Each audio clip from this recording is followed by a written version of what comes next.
On this week's State Champs Esports Show, we'll spotlight our new retro gaming live stream series, announce our game of the week, and have a brand new in-depth interview. Hello, Candace here and back again with another episode dedicated to all things gaming and esports. We're brought to you by Lawrence Tech, Army Michigan, and Hungry Howie's. All summer long, we've been highlighting the games we're currently playing, and right now, we're addicted to the new cartoonish Battle Royale game, Fall Guys. What's going on? Kevin back with you, and the hottest Battle Royale game right now is not your typical shooter. Fall Guys Ultimate Knockout is available now on Steam and PlayStation. Sorry, Switch and Xbox owners, you're gonna have to wait a little bit, but the developers at Mediatonic said they have it on their roadmap. Inspired by the Japanese 80s game show Takeshi's Castle, also known as Most Extreme Elimination Challenge in the US. Fall Guys players are jelly bean-like figurines, and up to 60 of these bad boys battle it out across various maps. To win, all you gotta do is be the last man standing at the end of the round. You can jump, grab other players or certain elements in the game, and dive to get you that extra edge to get you to the end. There are also team-based elements in the game, so pay attention to what color team you are on when playing a team event. Now, if you happen to get eliminated early, stick around and watch the carnage engage. This is the perfect family-friendly Battle Royale game out on the market, and if you have PlayStation Plus subscription, you can download the game for free. That's right, free. So what are you waiting for? Download Fall Guys right now and join the fun.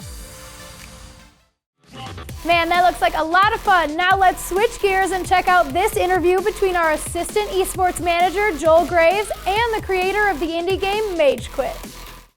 Joel Graves here with Brett Pennings, the co-creator of Mage Quit.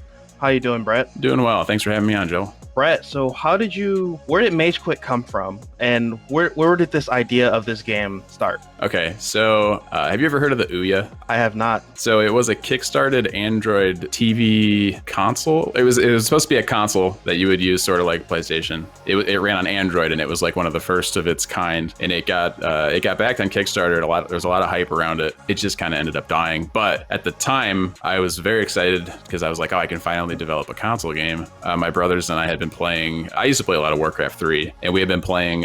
There's a mod in Warcraft 3 called Warlock, so we've been playing that a lot, and that's kind of where the concept for Mage Quit started. Was the core mechanic of that game is kind of we carried that on, but I wanted to make that game for the Ouya. But yeah, the core mechanic of the game, you have a bunch of wizards that are brawling, and you're surrounded by lava, and your build kind of changes throughout the game. The biggest thing, I guess, a couple things we changed from that mod to our game is in that game, you would actually get like gold from performing well, and then you would spend it at shops in between rounds, which is cool, but also it kind of made the game very, very snowbally. Like a lot of positive feedback where like if you won the first round, you got the most gold, you got to buy the best stuff, and then you would just continue winning, which is fun for that one person, but it's not so fun for everyone else. With Mage Quit, we flipped that around, and it's spelled drafting instead, and last place picks first.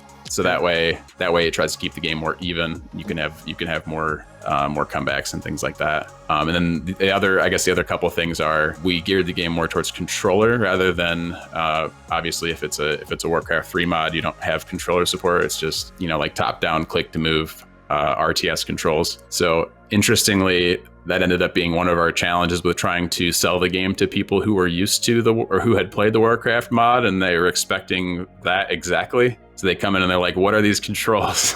Like, well, the controls, like, I don't know. The genre of the game was, I don't know. I think the game itself was not conducive to the RTS control scheme, in my opinion. That's why we switched to controller. Plus, everyone being able to play on one screen is cool. And then the other thing we added was being able to curve your spells with the triggers. And since the game is intensely focused around prediction, being able to apply like a secret curve to your spells before you cast them lends itself well to that design pattern. So how big has Mage Quit made it? I know you've done some things around the country. Where have you featured your game?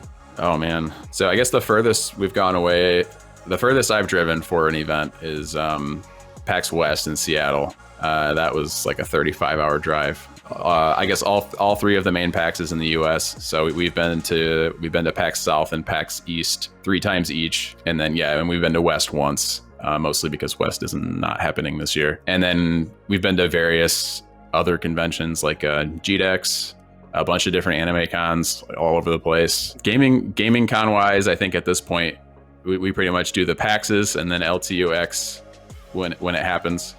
And then GDEX, yeah. So I know you do, like we said, do these games all across, and it's going to be a rough year for game developers showing off their games in person at these large events. Where can a viewer, catch your game and download and play it?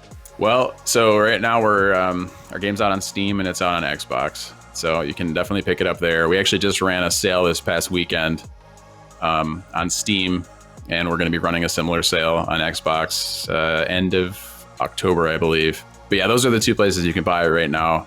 But yeah, as far as trying to promote your game outside of physical events, I mean, obviously for a game that is up to 10 players like Mage Quit, having it at physical events is really our best way of selling it to people. Like a lot of our longtime players are people that played it first at PAX, at one of the PAXs. So yeah, it's hard to pull in new people outside of those events. But I think a couple of things that have been good for us, maintaining our community in Discord has helped a ton. That's been super helpful. But then also we have a partnership with a company called Indie Gaming League, and that's Indie with a Y because they're based out of Indianapolis. And they primarily do like Rocket League. We just had a call with them earlier today about our fall circuit that we're going to be doing. But we have like a 3v3 league and a 1v1 league currently. This will be our third circuit. But yeah, that's been a great way to get new people introduced to the game and then actually retain people, give people a reason to stick around and keep playing. Yeah. So how is teaching game design at LTU? This last year, I mean. I've always kind of thought I'd end up teaching at some point.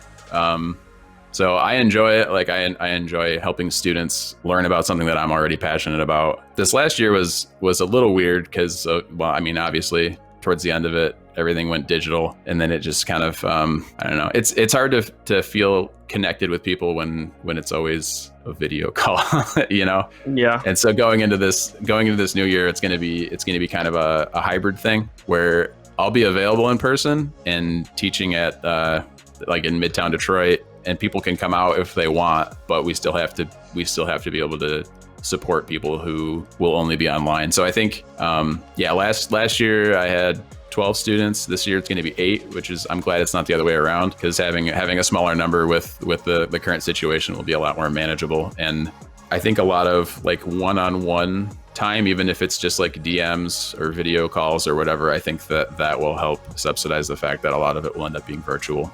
Yeah, well, it's great to hear from you, Brad. I know it's been a while since I've last talked to you, and you're doing some great things with Mage Quit. I think that wraps it up for us here, and thanks for coming out. Yeah, absolutely. Thanks for having me on. All right, thanks, Joel. Before we wrap up our show, we want to remind you to check out our new daily live Twitch streams. For the last couple of weeks, we've been playing some classic games for the Sega Genesis. The console was released in North America back in 1989 by Sega, who was known for the arcade hits Frogger and Zaxxon. The Sega Genesis offered edgier, more mature games to compete with the family-friendly Nintendo, which dominated the scene at the time. Sonic 2 fits easily into any tackle box. Made from a space-age polymer plastic for years of family fun, and pets love it too. Buy the Sega Genesis that comes with Sonic 1 and get Sonic 2 free. So far on our Twitch series, we've played Altered Beast, Earthworm Jim, Tetris, Street Fighter 2, Castlevania Bloodlines, Road Rash 2, Ghouls and Ghosts, and more. On each episode, we give out gameplay tips, drop some game knowledge, and just have a whole lot of fun. Of course, we'll get around to the Sonic games, which were easily the most popular games for the console. Let us know which games you'd like to see us play by dropping your suggestions in the comments. The legacy of Sega Genesis is still felt today and is considered one of the best video gaming systems of all time by gaming historians. If you came of age in the 90s, then you should really check out this series. We'll also repost all of the streams on our Facebook page and YouTube channel after they go live on Twitch. All right, well, that's it for this week's State Champs Esports Show. As always, we've had a blast putting it together and want to give a huge shout out to Lawrence Tech, Army Michigan, and Hungry Howie's for their continued support. Thanks for watching. We'll see you next week.